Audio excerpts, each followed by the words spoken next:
All right, friends, welcome back. This is Kara. We're coming in from the People's Harm Reduction Alliance. I want to talk about how we can care for people who are recently postpartum or people who are postpartum but may or may not have access to their children, whether that's because they're in the NICU, whether that is because they are in foster care, whether that is because they chose adoption as an option for their journey. I want to just run through a list of ideas. If you're caring for someone that is in one of these situations or an expansive definition beyond what I've just named as part of their parenting journey. And I also want to differentiate the difference between being a visitor and being a support person.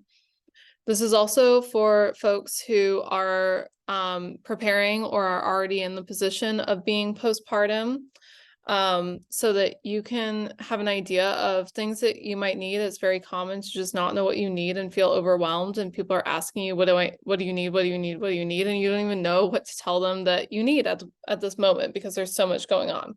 So the difference between a visitor and the support person is people who visit just want to come and be entertained, be taken care of.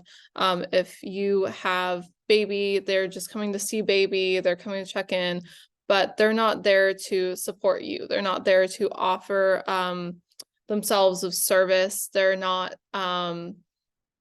offering space for you to feel cared for or to be held. They're just wanting to be held, take up space, hold baby, center their own like excitement or their own emotions in that space. And while you might love these people or they might hold a lot of space in your life, in your heart, like they don't need to occupy that much space during a time where you should really be being poured into. And if you're a person wanting to offer support, it's really important that you check in with yourself and say, like, what is my purpose for being here? What am I offering this person during this time of transition? Well, they might be processing or experiencing a lot of trauma or working on healing after having a baby or interacting with these systems that we know can be really terrible. So one thing that you can offer, even while the person that you are supporting is in the hospital, is childcare. If they have other children, it can be really stressful to go into labor and to be wondering who's going to take care of my other kids. Are they safe if I have to stay for multiple days, if I have a C-section? Who's going to be there to take care of my other children, and feeling pulled in different directions. This can also be really common if you have a child that ends up in the NICU or if you end up in your own treatment program. So say you decide to go to the CUPS program, which is generally up to 30 days for completion, depending on what stage you go in.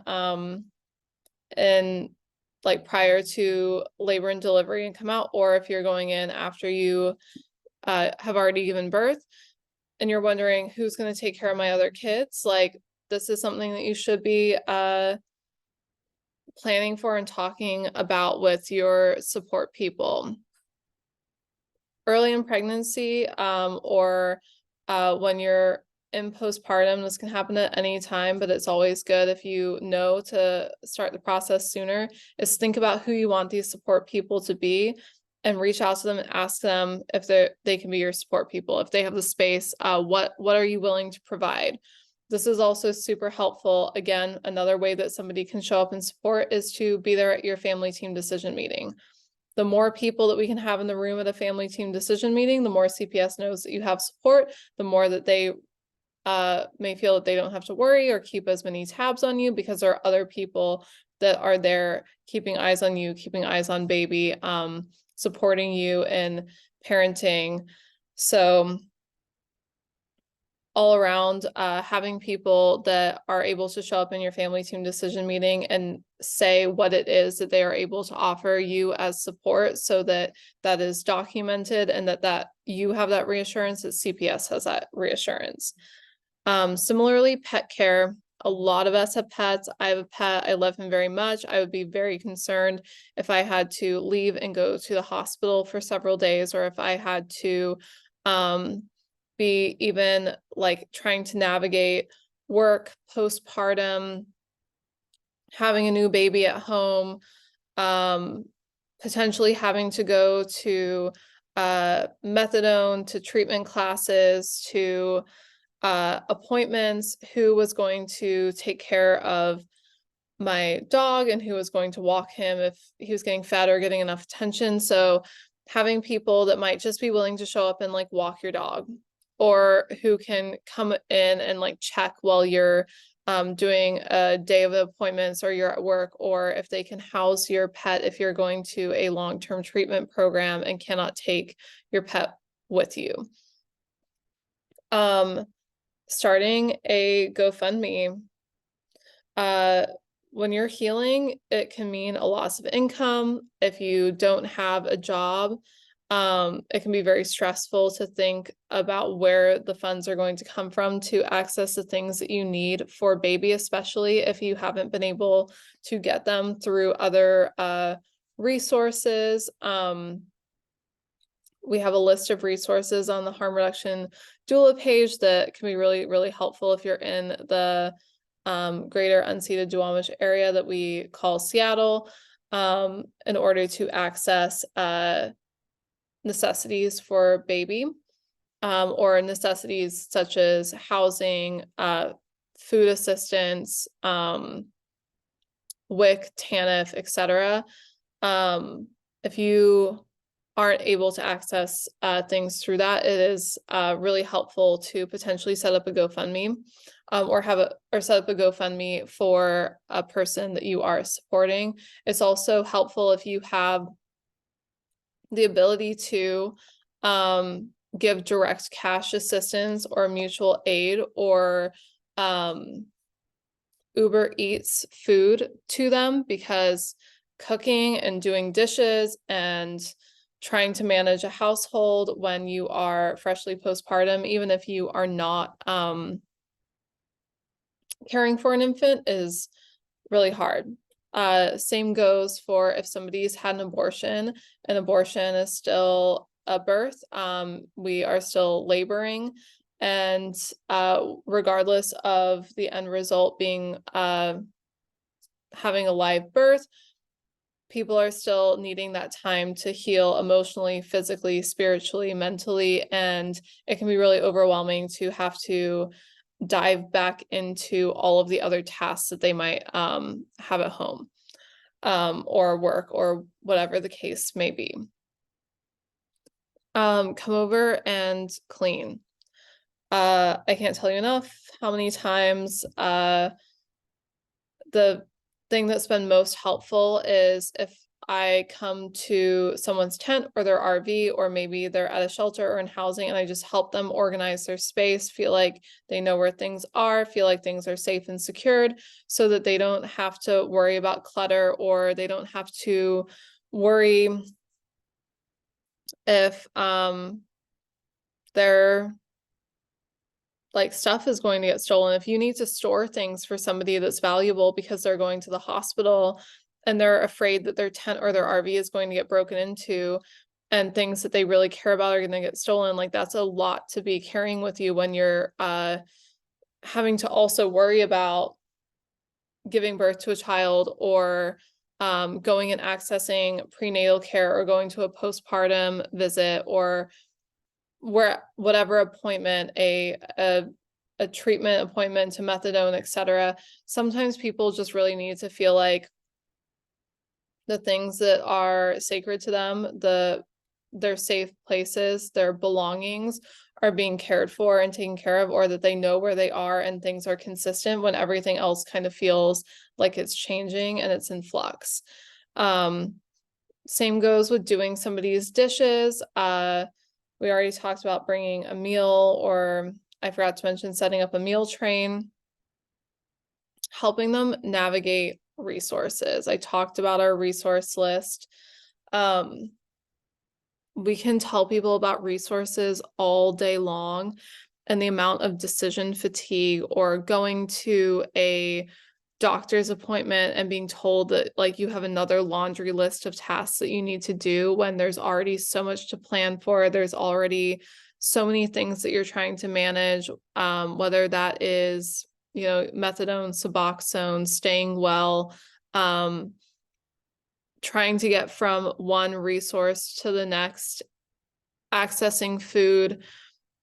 It can be a lot. So if you're able to sit with somebody and help them sign up for benefits if they don't have them, help them call a nurse family partnership if they're trying to access a public health nurse, help them go to Family Works and get diapers or formula, or go to the WIC office with them. Sometimes people need you to go to Social Security, or they need help accessing their attorney or having a phone sent to them.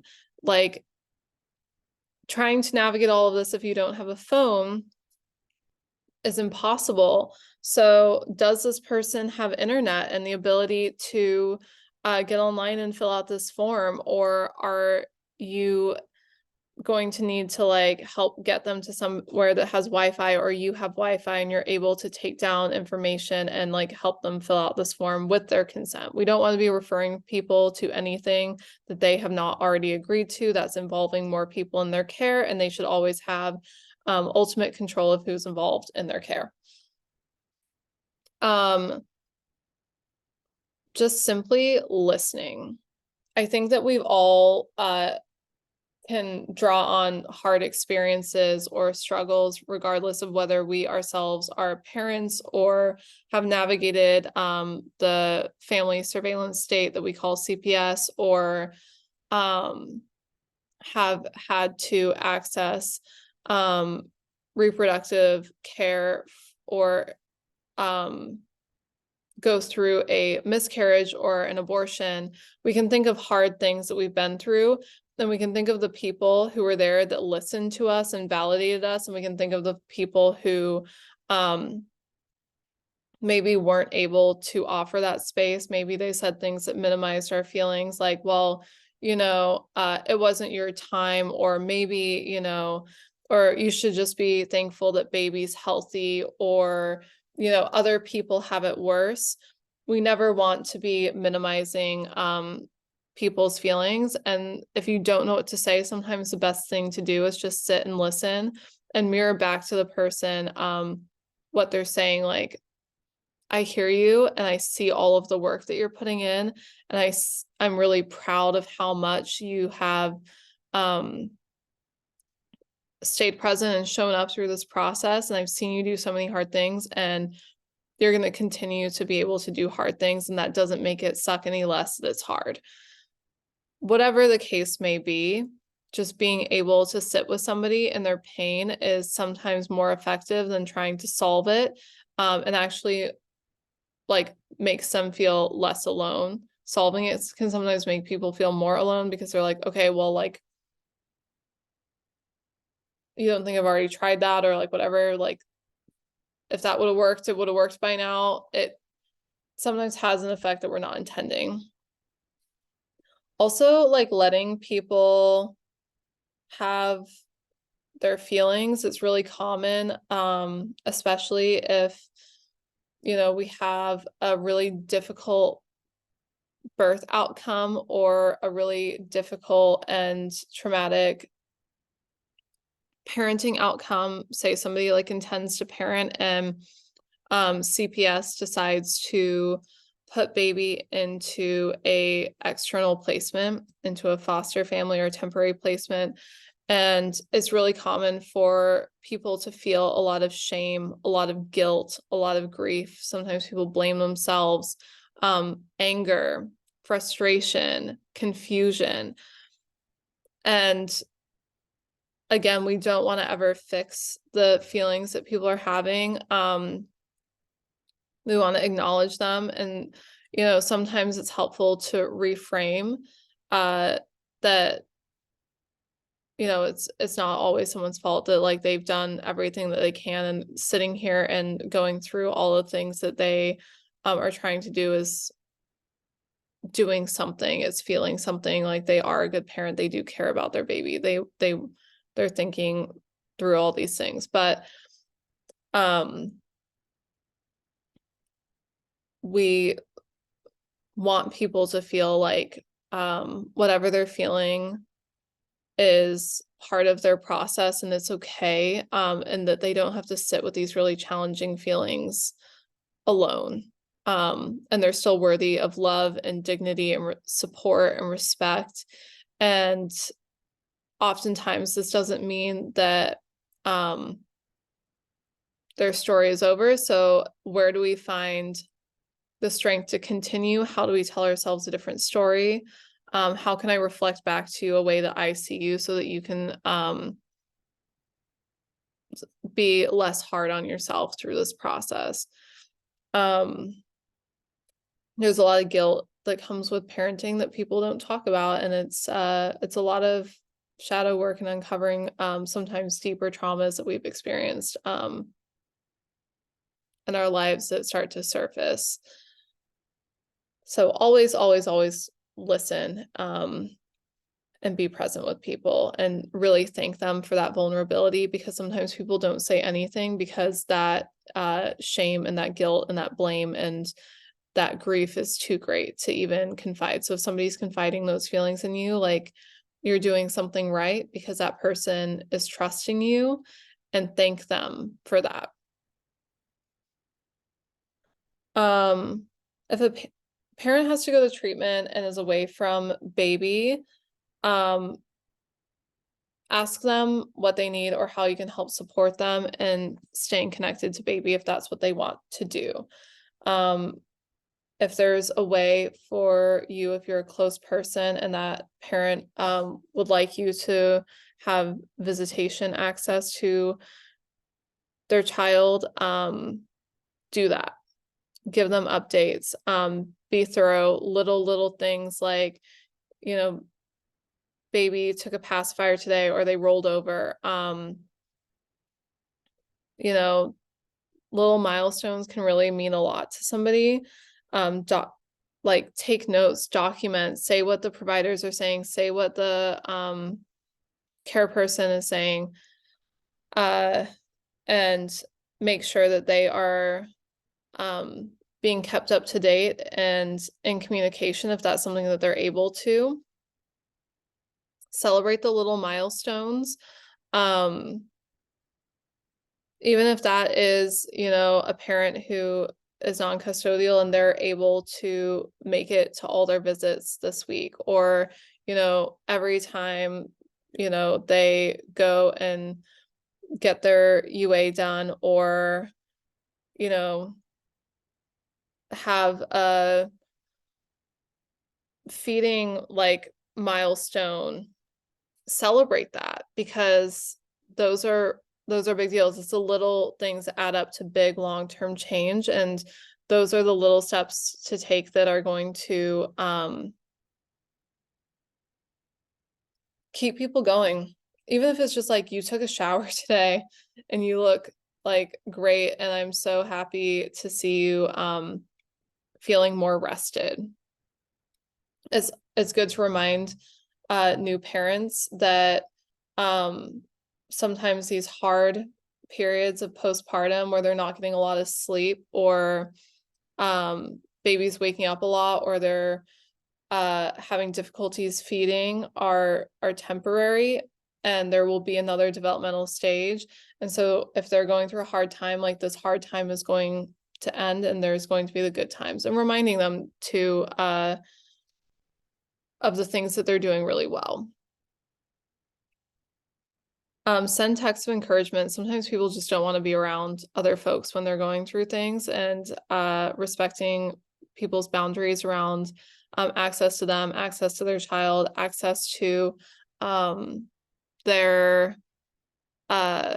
journey, whether that is to sobriety or however somebody terms and defines their recovery is really deeply personal, and it's not about us as the people providing support. It's about the person who is in that journey and what they need. And so sending texts like that, you're thinking of them, that you're proud of them. If they can't receive text, sending letters. If they are, a new parent and you're like, hey, like, great fucking job. You just birthed a new baby into this world, a new life, and you did a bunch of hard things. You were able to bring baby home, or you went to your visits, or you were able to get a latch and feed, and that is so cool that you were able to show up and do something that was hard. And I know that meant the world to your baby, or I know that, I'm really, really proud of you, because that must have been really, really scary and hard for you. And I am thinking of you and here for you in this space. It means so much to people. Pumping support. So sometimes people have a really hard time, especially if they want to body feed or feed their child human milk, whether that's theirs or not, getting a supply up, keeping a pumping schedule, storing their supply. If you're supporting somebody who doesn't have a freezer or doesn't have a large enough freezer, and say they want to be feeding their baby human milk while they are in treatment, or whether their baby is being cared for by another relative, or whether baby is in NICU, offering to help them store their milk and freeze it, or freeze it so that when they do get baby home with them, that they have that supply to give them. If they're in a shelter and they don't have access to a freezer, like, is there a possibility for you to get them one, or can you still store it for them? There's a lot of different options. People feel differently, and different cultures see this differently, but there's like community feeding practices. Sometimes if a person is having a hard time establishing supply, or doesn't have enough of a supply, or is looking to body feed but isn't available, using donor milk or community milk can be an option, especially around if you want to feed your baby human milk that has trace amounts of the same medically assisted treatment that you are on. There's ways in which, if you have friends that are also lactating, it is completely safe to do that, but you want to first make sure that if there are any substances going into their system. Stimulants are our main concern, and basically what their dose is at. We know that giving infants human milk, especially during early life, can have a lot of really amazing, like, protective factors. So there's a wide variety of options that you can support if you are another lactating person and you are supporting somebody who also wants to body feed their baby. You can help someone come up with a pumping schedule. You can clean and sanitize their pumps and their parts. You can help them find a pump that they like. If you're done with your pump and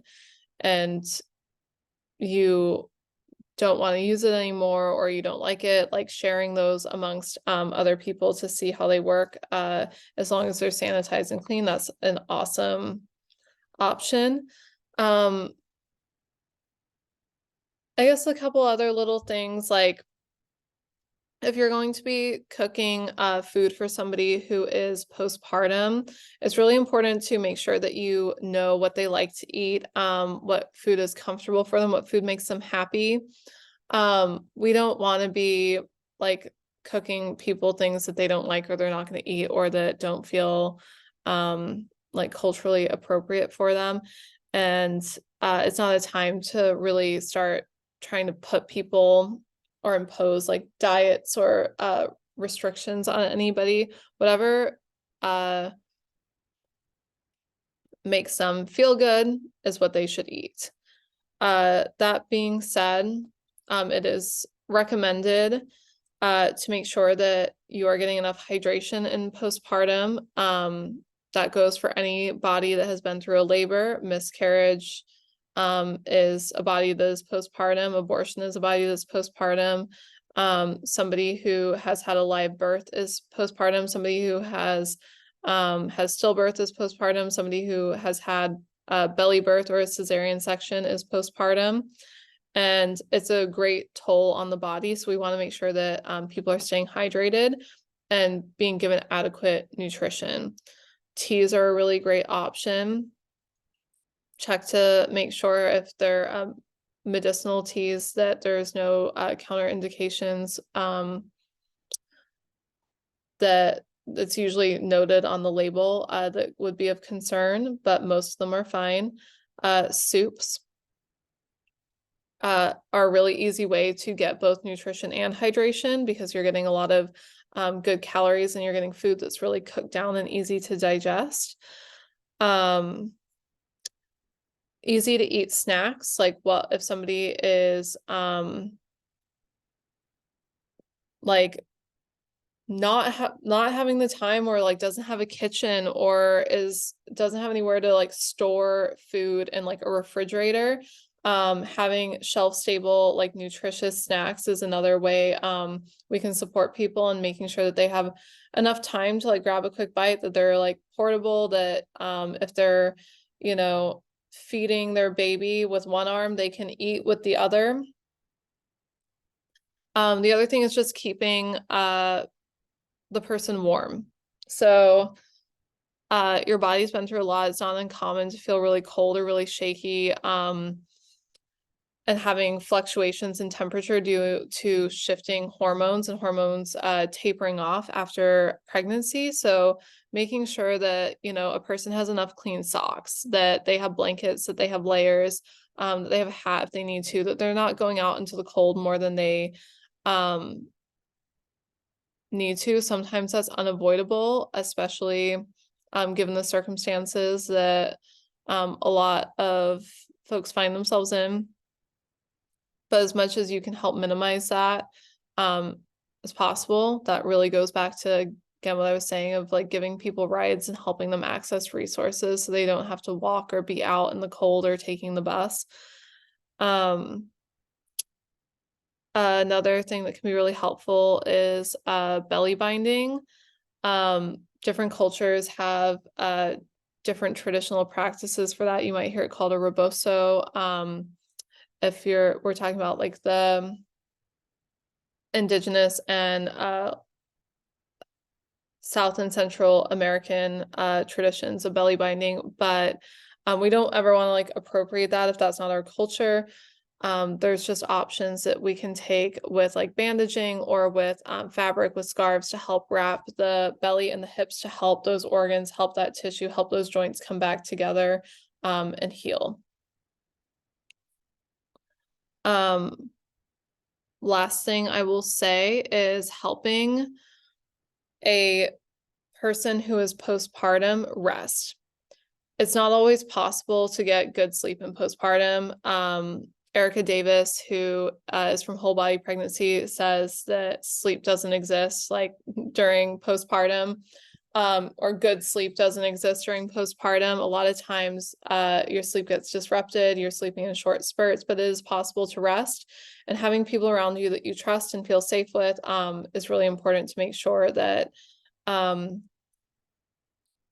you're resting. So asking the person that you're trying to support, like, what conditions do you need to sleep? What support do you need?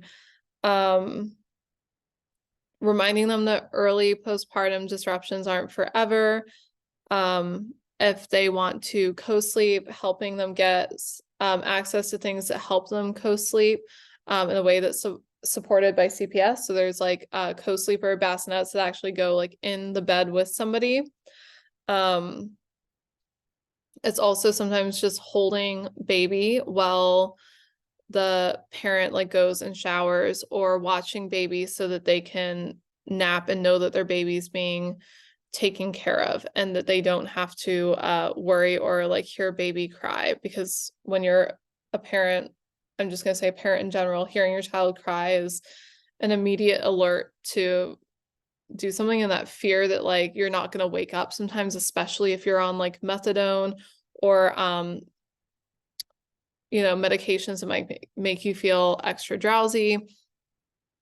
It can be really stressful to go to sleep. So I hope that this was helpful. I hope it gave you some good insight into how you might offer support or ask for support. And let me know if you have any other favorite ways of being supported in the comments, or share them with me. I'd love to hear them. I'd love to share them out with the community. Thanks. Take care.